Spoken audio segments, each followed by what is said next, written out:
po ako makabangon, so naalalayan po ako ng anak ko. Minsan yung mga kasukasuan ko, pagka nakikiskis lang, masakit na siya. Meron akong blurred visions araw-araw. I love sweets, I love ice cream and chocolates. Hindi mo yan mapigilan, mamamatay ka. Ang nagpagkalam kasi, yung pagkamataba ka, nalipin ka. Pag-uwi ko ng bahay, nagsiyar ako. Pagka dumi ko, may lumabas na dugo. Kinabahan ako. Kinabukasan, nagpa-laboratory ako sa ibang clinic. Dinidiscuss na sa akin yung resulta. Sabi ng doktor, positive. Masarap inumin, no? Para kang meron akong sakit na almost 20 years na. Ang my lifestyle, I love sweets, I love ice cream and chocolates. At saka araw-araw kumakain kami ng rice. At araw-araw ako nag-inom ng soft drinks. Everyday naganam yung mga kamay ko. Masakit ang mga knees. Pero akong blurred visions araw-araw. Pa-check ako, na-diagnose ako. Ang sabi ng doctor, kung nanam ikaw kasi mataas yung sugar mo, mataas ang blood pressure. Ang pain na sobrang binibigay sa akin, yung 3 times a week. Ini, grabe, gini man.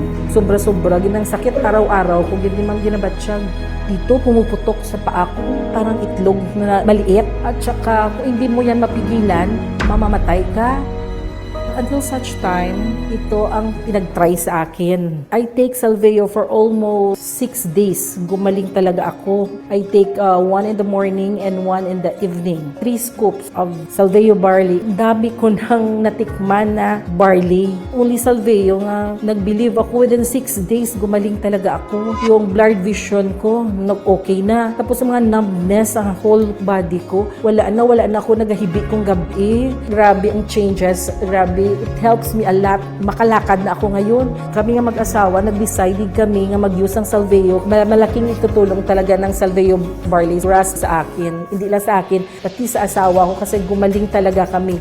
Hindi po ako makabangon, so naalalayan po ako ng anak ko. Minsan yung mga kasukasuan ko, pagka nakikiskis lang, masakit na siya. Yun po yung start na nagpa-check up na po talaga ako sa doktor. After 2 days po na nagpa-laboratory ako, doon ko po nalaman yung aking kalusugan na taas po yung aking sugar. Umabot po ako sa 280. At saka yun po, hemoglobin A1C ko ay nasa 8.1. Ang normal po nun ay 4.8 to 6.5 lang. So lumagpas ako. Karoon po ako ng anxiety. Iniisip ko na lang at nagpe-pray ako na sana malagpasan ko yung pagsubok na ito. Until such time na dumating nga po itong disease sa akin. Nauna pong nakilala ni husband ang Salveo barley through Facebook. Yun po, nag-start kaming uminom. Ang ginawa ko po sa Salveo, ginawa ko siyang tubig na. So 3 times in a day. Nagfa 5 scoops po ako sa isang baso. So nung bumalik ako after 2 weeks sa doktor, nung nakita ko lang po yung digit na 2, talaga pong tuwang-tuwa po ako nung nakita ko po yung bumaba yung aking sugar. From 280 ml, naging 99 na lang po siya. Sa loob po ng isang buwan, up to today, yun lang po talaga yung aking iniinom. At natutuwa po ako na lahat-lahat po ng aking naramdaman noon ay nawawala na po at bumabalik na po lahat ng aking kasiglahan sa aking pangangatawan. Yun po yung malaking naitulong sa akin ng Salveo.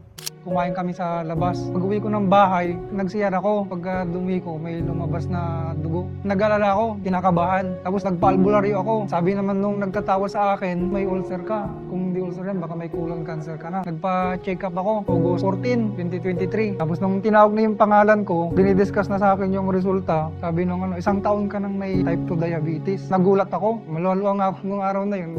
Isa pang sinabi, may fatty liver daw ako. Nirestahan naman ako ng gamot. Nainom naman ako, pero parang hindi naman ako gumagaling. Parang wala nang pag-asa, parang mamamatay na ako kasi ang daming sinabi sa akin na sakit eh.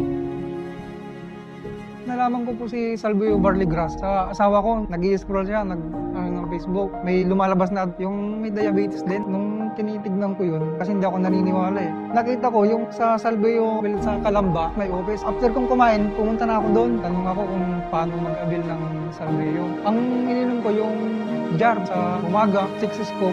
Ganoon din sa tanghali, bago din matulog, ganoon din. Tapos minsan ginagawa ko 10 scoop. Umuwi yung pakiramdam ko nung gabi na yon. Sabi ko, himala. Nagpatingin ulit ako sa doktor, nagpa-medical ako.